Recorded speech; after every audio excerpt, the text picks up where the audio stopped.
ప్రభువు తన సన్నిధి మనతో ఉంచి తన దాసుని ద్వారా మనను దర్శించి తన సందేశం మనకు అందించినందుకై ప్రభువుకు స్తోత్రములు చెల్లిస్తున్నాము, సంతోషిస్తున్నాము. మొదటి కూడికలో అందరం 3 వర్తమానాలు విన్నాం. తిరిగి మధ్యాహ్నం కూడా ఇప్పుడు ఒక వర్తమానం విన్నాం.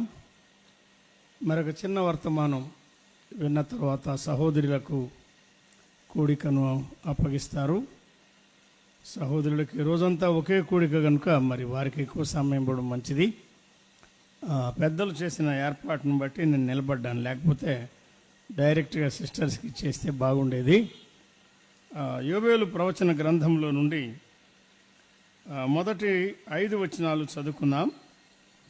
యోబేలు ప్రవచన గ్రంథం మొదటి 5 వచనాలు. పెతూయేలు కుమారుడైన యోబేలునకు ప్రత్యక్షమైన యెహోవా వాక్కు. పెద్దలారా ఆలకించుడి, దేశపు కాపురస్తులారా మీరందరూ చెవియొగ్గి వినుడి. ఇలాంటి మీ సంగతి మీ దినములలో కానీ మీ పితరుల దినములలో కానీ జరిగినదా? ఈ సంగతి మీ బిడ్డలకు తెలియచేయుడి.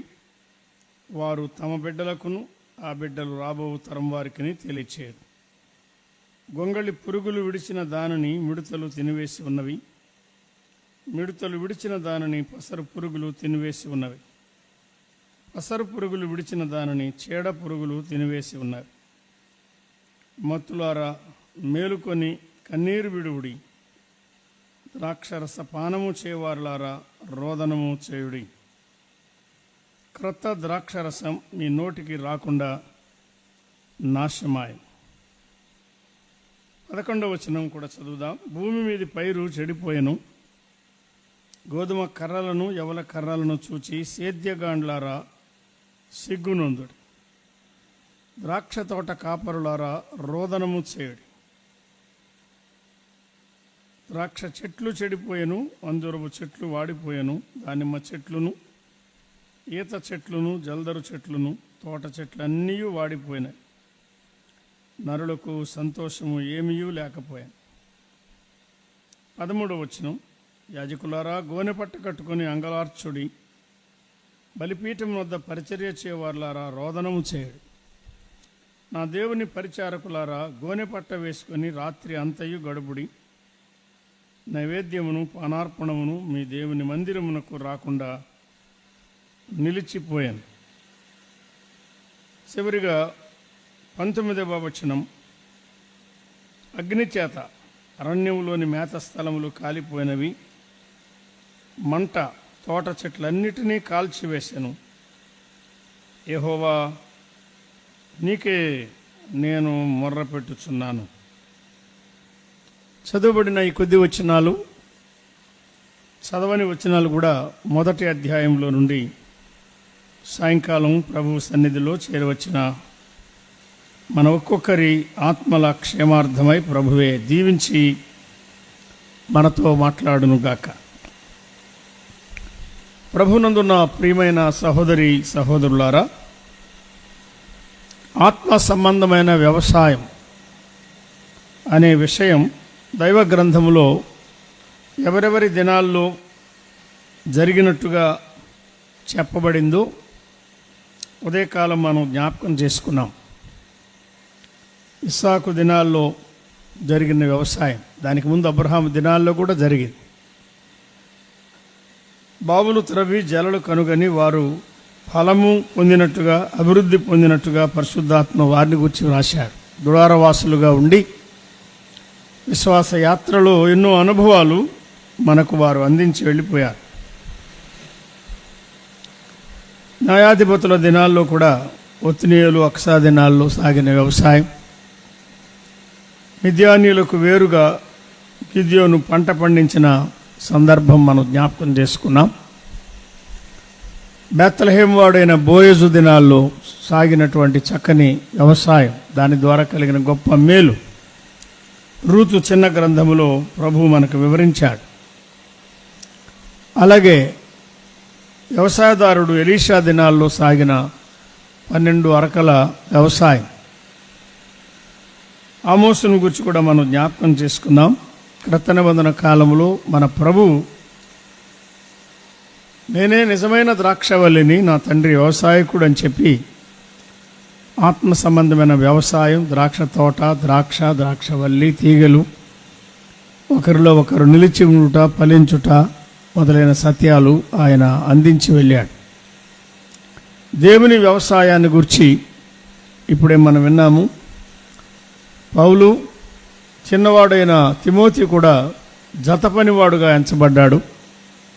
ఎఫెసు సంఘములో పౌలు సేవ చేసి వెళ్ళగా ఆ సంఘ బాధ్యతలు యవనుడు తిమోతికి అప్పగించగా ఆ వ్యవసాయాన్ని ఆయన చక్కగా సాగించాడు. ఆ వ్యవసాయంలో పేతురున్నాడు. ఎఫెసులో కాదు, యెరూషలేములో యోహాను ఉన్నాడు. ప్రారంభ అపోస్తలుడు, ఆది అపోస్తలులు ఉన్నారు, పెద్దలున్నారు. పెద్దలను యెరూషలేములో పెద్దలను అపోస్తలులను నిర్ణయించిన విధులు ప్రతి సంఘం గైకొన్నట్టుగా అపోస్తల కార్యాల్లో రాశాడు. మనం కూడా వాక్య క్రమాన్ని తప్పిపోకుండా సంఘాలు, సంఘ సత్యాలు జాగ్రత్తగా అర్థం చేసుకుని మన కాలంలో మనం ఉన్న స్థలాల్లో వాటిని మనం పాటించాలి. వాడిపోయిన స్థితి, ఎండిపోయిన స్థితి, చెడిపోయిన స్థితి, పాడైపోయిన స్థితి, కాలిపోయిన స్థితి, దుస్థితి సంఘాల్లో రాకుండా. కొన్ని సంఘాలను గురించి వింటే చాలా బాధ కలుగుతున్నది. ఏం మాట్లాడలేకపోతున్నా. మన సహవాసమే ఎందుకు అటువంటి దుస్థితి తెచ్చుకుంటున్నారు? ఎందుకు దాని గురించి వారికి ఏమీ చింత లేదు? ఎందుకు ఆత్మీయంగా జీవించలేకపోతున్నారు? ఎందుకు శరీరానుసారంగా ఆలోచిస్తున్నారు? ప్రభువు కొరకు, సత్యం కొరకు ఎందుకు గట్టిగా నిలబడలేకపోతున్నారు? మనకు అర్థం కావడం లేదు. వేరే సంఘాలకు తీర్పు తీర్చే పని ప్రభువు మనకివ్వలేదు. ప్రతి సంఘానికి ఆయన తీర్పరిగా ఉన్నాడు, న్యాయాధిపతిగా ఉన్నాడు. అంగి అంచుల మట్టుకు దిగుచున్న వస్త్రం ధరించినవాడు, పాదముల మట్టుకు దిగుచున్న వస్త్రం అని ప్రకటనలో చెప్పాడు. దాని ద్వారా ఆయన తీర్పు తీర్చేవాడుగా ఉన్నాడు. లోటుపాట్లు చెప్పి చక్కజేసేవాడు. ప్రధాన యాజకుడుగా ప్రతి బలహీనత ఎరిగినవాడు, సరిపోయినవాడుగా ఉన్నాడు. రాజాధిరాజుగా ప్రతి సంఘానికి ఆయన సర్వాధికారిగా ఉండి పరిపాలన చేస్తున్నాడు. సంఘాలు ప్రభువు యొక్క పరిపాలనలో ఉంచి తొలగిపోకుండా మనుష్య జ్ఞానం, మనుషుల ఆలోచన, దానిని వాక్యానికి అదనంగా పెట్టుకోకుండా, గౌరవించకుండా సంఘ పెద్దలు, దైవ సేవకులు వారున్న చోట్ల జాగ్రత్త పడాలి. వీటన్నిటిని గురించి ప్రభు ఎదుట లెక్క చెప్పవలసి ఉంటుంది. ఈ సాయంకాలం మనం యోవేలు దినాల్లో జరిగిన పరిస్థితి, ఆయన ఇది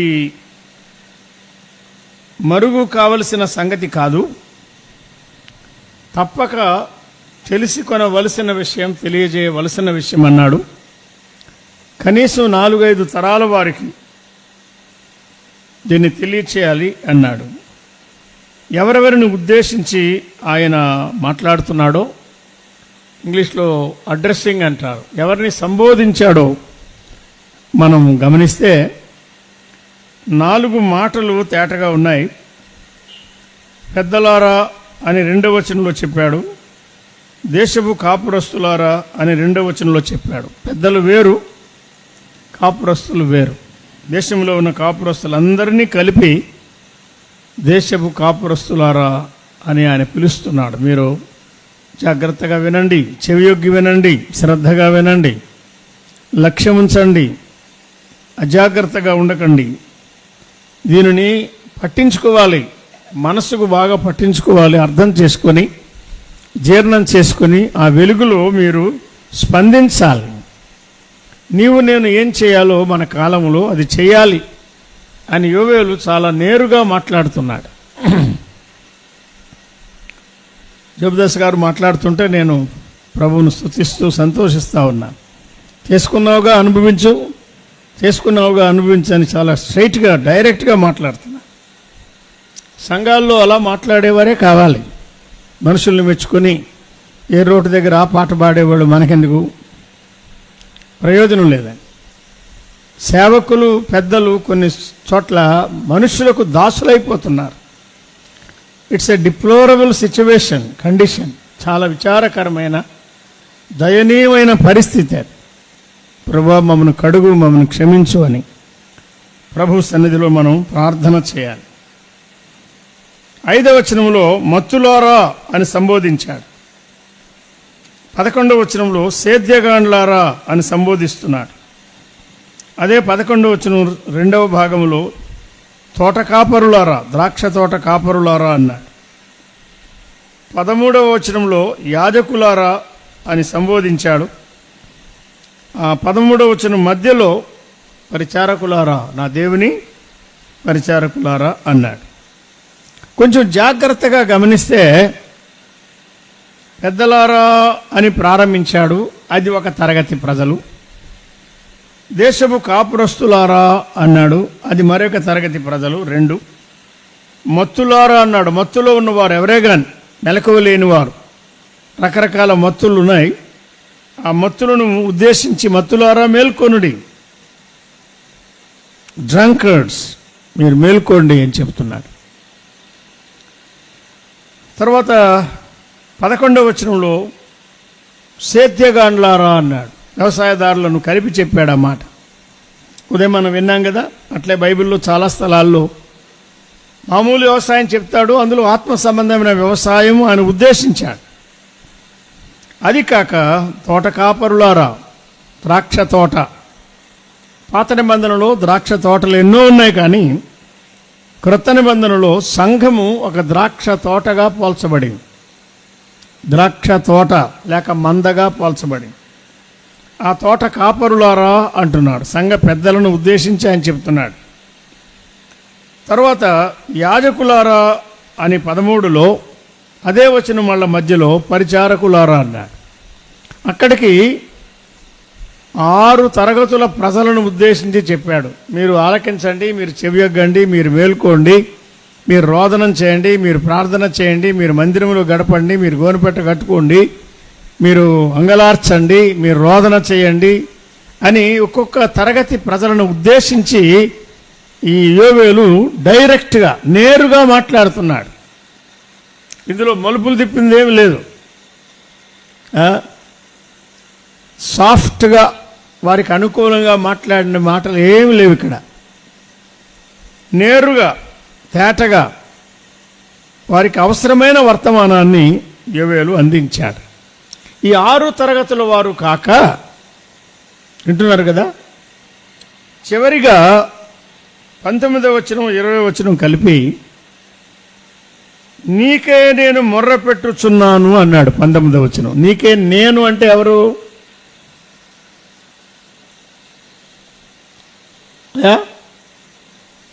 నేను అంటున్నాడే ఎవరైనా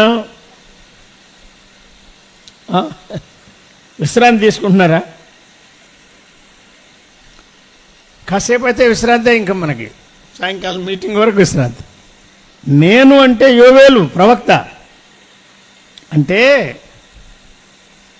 ఆయనే ప్రార్థన ప్రారంభించినట్టుగా చెప్పలేదు, అసలు ప్రార్థన చేస్తున్నది ఆయనే.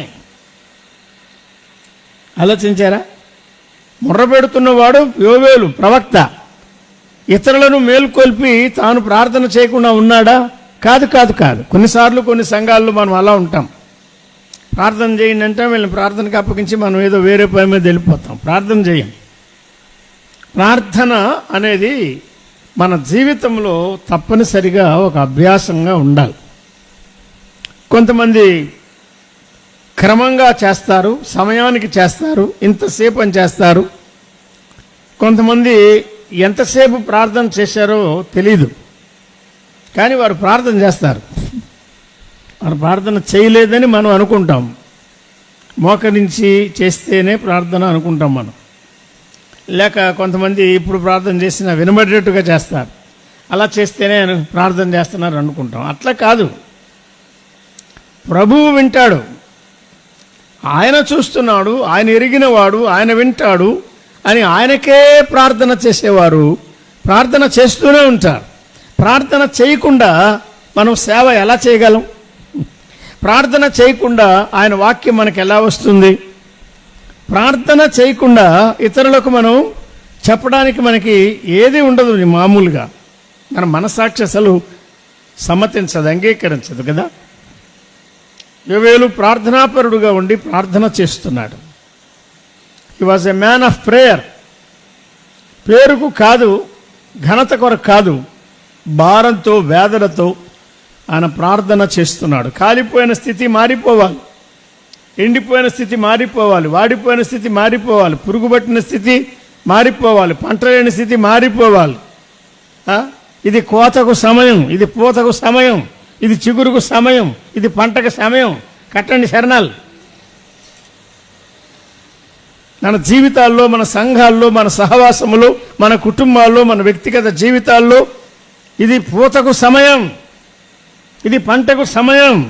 ఇది ఎండిపోయేది కాదు. కొత్త చిగుళ్ళు రావాలి, కొత్త ద్రాక్ష రావాలి, కొత్త దానిమ్మ రావాలి, కొత్త అంజూరు రావాలి, కొత్త యవలు రావాలి, కొత్త గోధుమలు రావాలి, ధాన్యం రావాలి, పండ్లు రావాలి, పంట రావాలి, ఫలములు రావాలి, అభివృద్ధి రావాలి, ప్రభువుకు మహిమ రావాలి. మన సంఘాలకు సాక్ష్యం మనం సంపాదించుకోవాలి. మనం పోగొట్టుకున్నాం.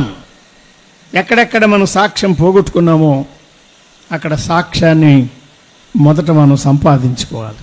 స్థానికంగా సాక్ష్యాన్ని కోల్పోయి ఆర్భాటాలు ఎన్ని చేసినా ఉపయోగం లేదు. చూసారా, ఈ రోజుల్లో కొంతమంది పొరపాటున 25 సంవత్సరాలు అయింది, 50 సంవత్సరాలు అయింది, 75 సంవత్సరాలు అయింది, 150 అయింది, 200 అయింది, ఒక సవనీర్ వేద్దాం, ఒక మ్యాగజైన్ వేద్దాం, పుస్తకం వేద్దాం, ఫోటోలు పెడదాం, ఇంకెందులో ఏమో పెడదాం. అసలు బ్రతుకు సరిలేదు, సంఘం సరిలే. ఆరాధన చేయడానికి యోగ్యత లేని సంఘాలు ఉన్నాయి ఈవేళ. ప్రభువు అటువంటి ఆరాధన అంగీకరించడు. మనం చదివే బైబిల్ ప్రకారం చెప్పండి, సంగతులు సరిలేకపోతే ఆరాధన మానాలి. సంగతులు సరిచేసి అప్పుడు రొట్టె విరిచే కూడిగా జరపాలి. మరి అలా జరుగుతుందా ఈవేళ? లేదు. పోలీస్ స్టేషన్లు, కోర్టులు, శరీరం, విశ్వాసుల్లో శరీరానుసారులకు సంఘాలు అప్పగిస్తున్నారు. ఎంత దయనీయమైన పరిస్థితి ఇది. Miserable condition. సంఘాలలో ఆత్మీయత ఎప్పుడు వస్తుంది? దైవ భయం ఎప్పుడు వస్తుంది? పరిశుద్ధాత్మకు అవకాశం ఎప్పుడు వస్తుంది? ఆయన వాక్యం వినేవారెవరు? ఆయన స్వరానికి లోబడేవారెవరు? ఆయన భయం కలిగి జీవించేదెవరు? అయ్యా, మనం ప్రార్థన చేద్దాం రండి, మనం ప్రభువు సన్నిధిలో అంగలార్చుకుందాం, మొర్ర పెట్టుకుందాం, ఆయన క్షమాపణ కోరుకుందాం అనేవారు ఉన్నారా? పాంఫ్లెట్లు వేద్దాం, వీళ్ళ మీద వాళ్ళ గురించి వాళ్ళ మీద వీళ్ళ మీద వాళ్ళకు, వాళ్ళ మీద వీళ్ళకి చెబుదాం. ఇప్పుడు టెక్నాలజీ వచ్చింది, ఫోటోలు, వీడియోలు, పిచ్చి పిచ్చి పనులన్నీ చేస్తున్నాం మనం. వీటి ద్వారా ప్రభువు సంతోషిస్తాడా? ఆలోచన చేయి. యోవేలు ఏం చేస్తున్నాడు? ఆ పరిస్థితి ఎట్లుందో చూస్తే ఆ మాటలన్నీ చదివితేనే మనకి పాఠం అర్థమైపోతున్నది. సంతోషము లేని కాలం, ఫలము లేని కాలం, నెమ్మది లేని కాలం, చిగుర్లు లేవు, పూత లేదు, పంట లేదు, ఫలము లేదు. ప్రభు సన్నిధికి వచ్చి వారు రోదన చేస్తున్నారు. ఎవరెవరు? చూడండి, వారిని జ్ఞాపకం చేసుకుని మనం ఈ పూటకు ముగించుకుందాం. మనకి రేపు ఉదయకాలం సమయం ఉంటుంది. సమయాన్ని గమనించే మేము ముగిస్తూ ఉంటాం. చూడండి, మొదట ఏమన్నాడంటే, మొదటి అధ్యాయం 2వ వచనంలో, పెద్దలారా ఆలకించండి అన్న. Who are these leaders? ఎవరి పెద్దలు? పెద్దలారా అని పెద్దలతో ప్రారంభించారు.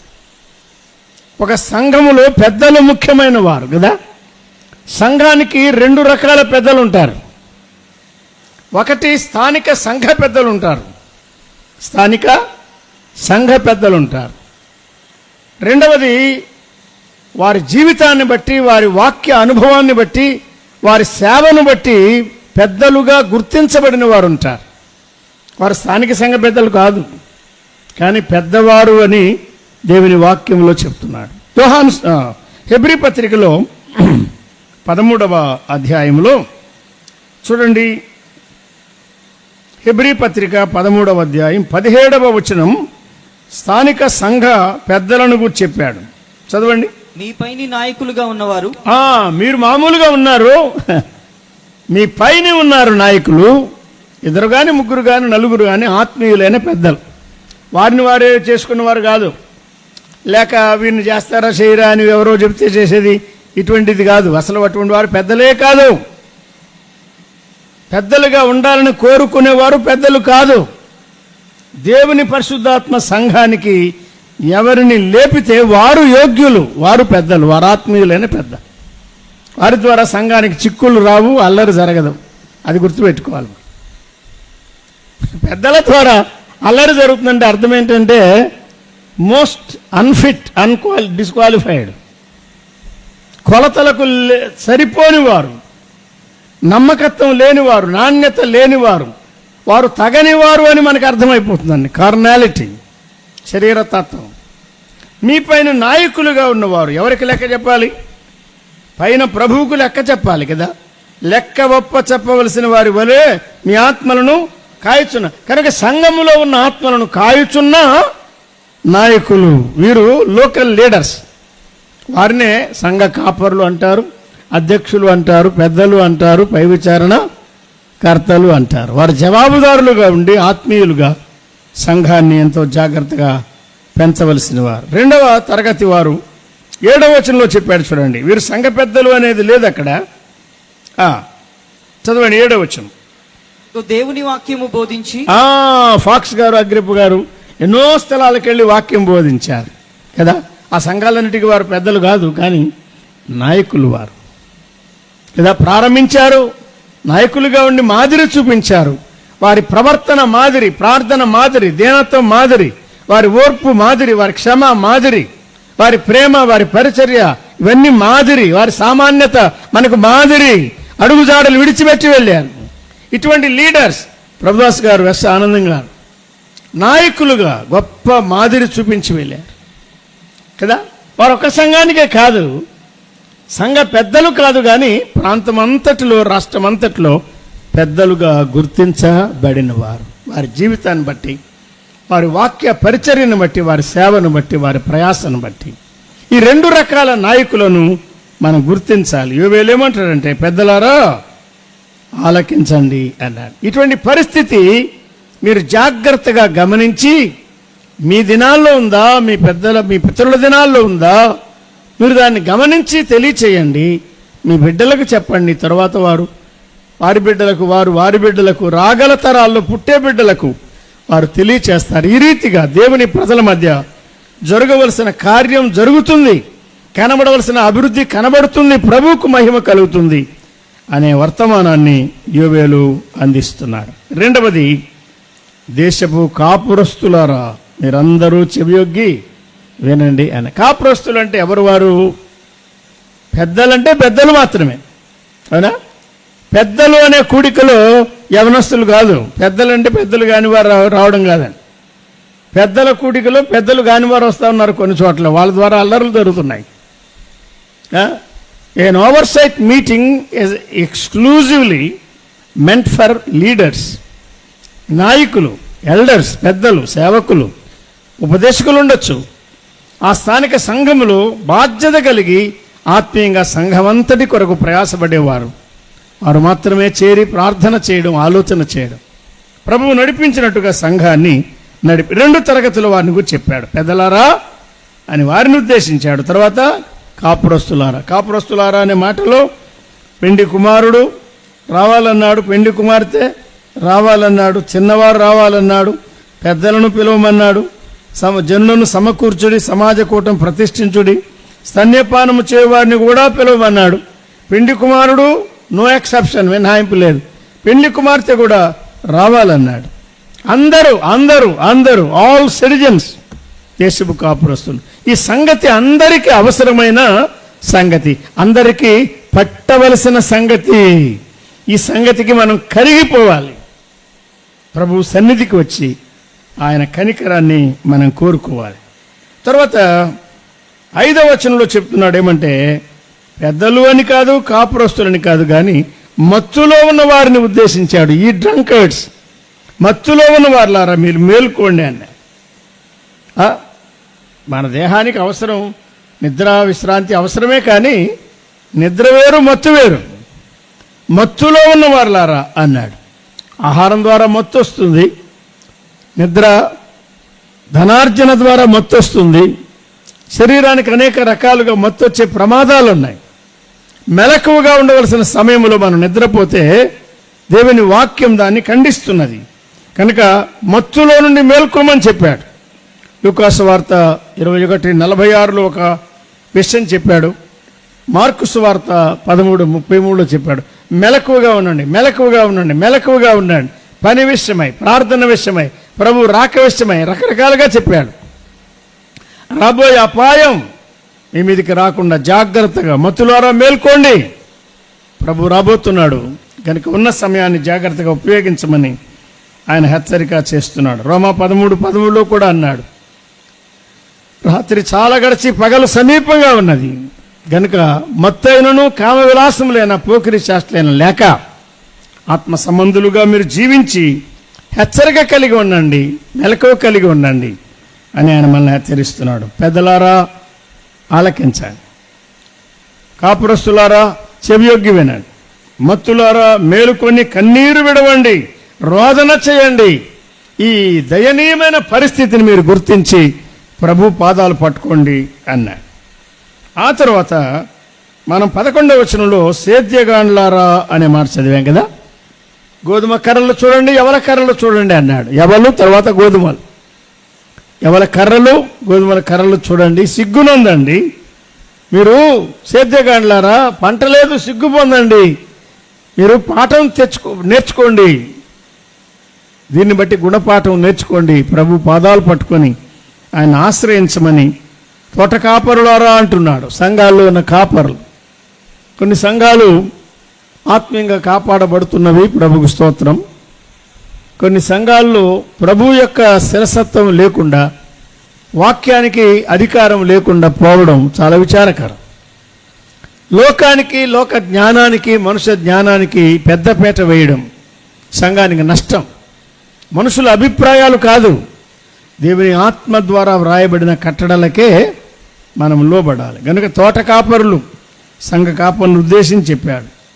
భారం కలిగి రైతులు పనిచేయాలి. సంఘాల్లో ఉన్న సేద్యగాండ్లారా తోట కాపరులారా, సేద్యగాండ్లారా తోట కాపరులారా మీరు రోదన చేయండి అన్నాడు. ఆ తర్వాత 13లో ఇద్దరిని గురించి చెప్పాడు. యాజకులారా అన్నాడు ఒక మాట, యాజకులారా మీరు అంగలార్చుడి అని చెప్పారు.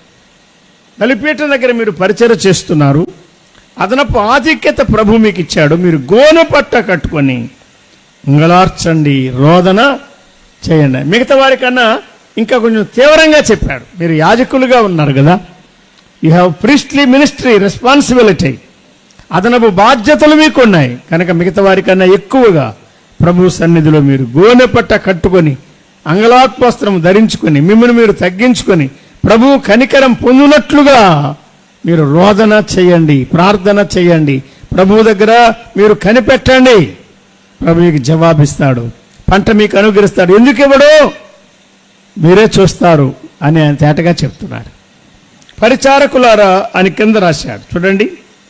13వ వచనం, నా దేవుని పరిచారకులారా రాత్రంతా గడపండి అంటున్నాడు. వినారా, ప్రభు మహాకృప వల్ల కొన్ని సంఘాల్లో నెలలో ఒక్కసారైనా హోల్ నైట్ ప్రేయర్ అని కనీసం 9 గంటలు లేక 10 గంటల నుండి తెల్లవారి వరకు ప్రార్థన చేస్తున్నారు. కొంతమంది 4 గంటల వరకు, కొంతమంది 5 గంటల వరకు చేస్తారు. కానీ రాత్రంతా గడపండి అని బైబిల్లో పాత నిబంధనలోనే చెప్పాడు. చూశారు, మనము ఎప్పుడైనా వ్యాధి ఉన్నప్పుడు, సమస్య ఉన్నప్పుడు, దిక్కుతోచని పరిస్థితులు ఉన్నప్పుడు నిద్ర పట్టగా అప్పుడు ప్రార్థన చేస్తూ ఉంటాం గంటలు గంటలు, ఒకరి తర్వాత ఒకరు కానీ, లేకపోతే ఒక గుంపు తర్వాత గుంపు కానీ, అట్లా కానీ మెట్టుకు ప్రార్థన చేస్తాం. మన సంఘములో ఆత్మీయత లేదు అని, దీనత్వం లేదని, నమ్మకత్వం లేదని, యథార్థత లేదని, వేషధారణ ఉన్నదని, ప్రభువుకి ఇష్టమైన కార్యాలు జరగడం లేదని ప్రభు సన్నిధిలో మనం సిగ్గుపడి తల వంచుకొని ఆయన పాదాలు పట్టుకుని క్షమాపణ కోరుకోవడానికి ఎప్పుడైనా మనం కోరుకుంటున్నామా?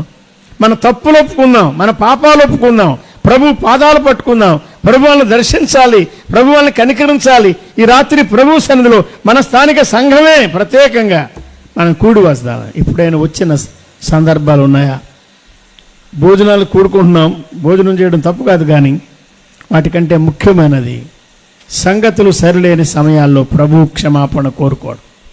ఆయన దగ్గరికి మనం చేరి రావాలి, ఆయన బహుగా కనికరిస్తాడు, బహుగా క్షమిస్తాడు. మన కన్నీరు ఆయన తుడిచేవాడు, మన దోషాలు ఆయన క్షమించేవాడు. ఈ 6 తరగతుల వారిని ఉద్దేశించి ఇలా పరిచర్య చేయండి, ప్రభువు దగ్గర ప్రార్థన చేయండి, రోదన చేయండి, ప్రభువు సన్నిధికి రండి, మందిరానికి రండి. మందిరమే పరిష్కారం, ప్రార్థనే పరిష్కారం, పశ్చాత్తాపమే పరిష్కారం. ప్రభువు సన్నిధిలో ఆయన పాదములు పట్టుకొని వేడుకొనుట, క్షమాపణ కొరకు కోరుకొనుట, ఇదే మీకు సూత్రం అని యోవేలు చాలా స్పష్టంగా ఆయన మాట్లాడుతున్నాడు. మరొక మాట ఈ సాయంకాలం మనం చదువుకొని ధ్యానం చేద్దాం. మీరు వెళ్ళిపోతుండగా కూడా ఈ సంగతులు సంభాషణ రీతిగా లేక ఆలోచన రీతిగా ఒకసారి జ్ఞాపకం చేసుకోండి. యెహోవా 19:20 వచనంలో అన్నాడు, మంట తోట చెట్లన్నిటినీ కాల్చివేశాను, మేత స్థలములు కాలిపోయినవి. ప్రభువా, నీకే నేను మొర్రబెడుతున్నా. నదులు ఎండిపోట చూచి, అగ్ని చేత మేత స్థలములు కాలిపోట చూచి నేను నీకు మొర్ర పెట్టుచున్నాను అని ఆయన చెప్తున్నాడు. ఎవరు చేసినా చేయకపోయినా ప్రభువా, నేను ప్రార్థన చేస్తాను, నేను నీ దగ్గర కనిపెట్టి ఉంటాను. మా స్థానిక సంఘం పరిస్థితి సరిలేదు, మా కుటుంబం పరిస్థితి సరిలేదు, లేక ఫలానా పరిస్థితి, ఫలానా వారి అనుభవం సరిగా లేదు, వారి కొరకు నేను మీ దగ్గర కనిపెట్టుకుని ఉంటాను, విజ్ఞాపన చేస్తా. ప్రభువా, క్షమించు, కనికరించు. నీ కోపం వారి మీద రానియవద్దు, నీ కనికరం వారి మీదకి రానిచ్చు. దయపాలించు, క్షమించు. నీవు వారిని కృపతో చూచి వారిని తెప్పరలా చేయి. జారిపోయారు, వెనుకంజ వేశారు, మళ్ళా నీ దారికి వచ్చేటట్టుగా వారిని పురుకొల్పు, వారు మేల్కొన్నట్లుగా చేయి. నీ ముఖ ప్రకాశం, నీ సన్నిధి కాంతి వారి మీదకి రానిమ్మని ప్రభు సన్నిధిలో ప్రార్థన చేస్తే ఎంత మేలు మనం పొందగలం ఆలోచించుకుందాం. ప్రార్థన చేద్దాం. తలలు వంచండి. కృపగల మా ప్రియ ప్రభువా, వ్రాయబడిన గ్రంథాలన్నీ మా కొరకే, మా మేలు కొరకే మీరు వ్రాయించారు. ఈ మధ్యాహ్న కాలం యోవేలు ప్రవచన గ్రంథములో మొదటి అధ్యాయములో ఏ తరగతుల వారిని ఉద్దేశించి ఆయన మేల్కొల్పి సంబోధన చేశాడో, వారిని హెచ్చరించాడో, ఆయన వారితో కలిసి ఎలా ప్రార్థించాడో మేము జ్ఞాపకం చేసుకున్నాం. ఈ తలంపులు మా కొరకు దీవించాలి. మీ దాసురాల మధ్య మీ దాసురాలు పని చేయవలసి ఉండగా దేహమును మీ అదుపులో ఉంచి తగిన కృపను అందించాలి. రాత్రి కొరకు ఇంకా మిగతా 2 దినాల పని కొరకు సిద్ధపరచుమని మా ప్రభు అయిన క్రీస్తు యేసు నామమున స్తుతించి వేడుకొనుచున్నాము తండ్రి. ఆమేన్.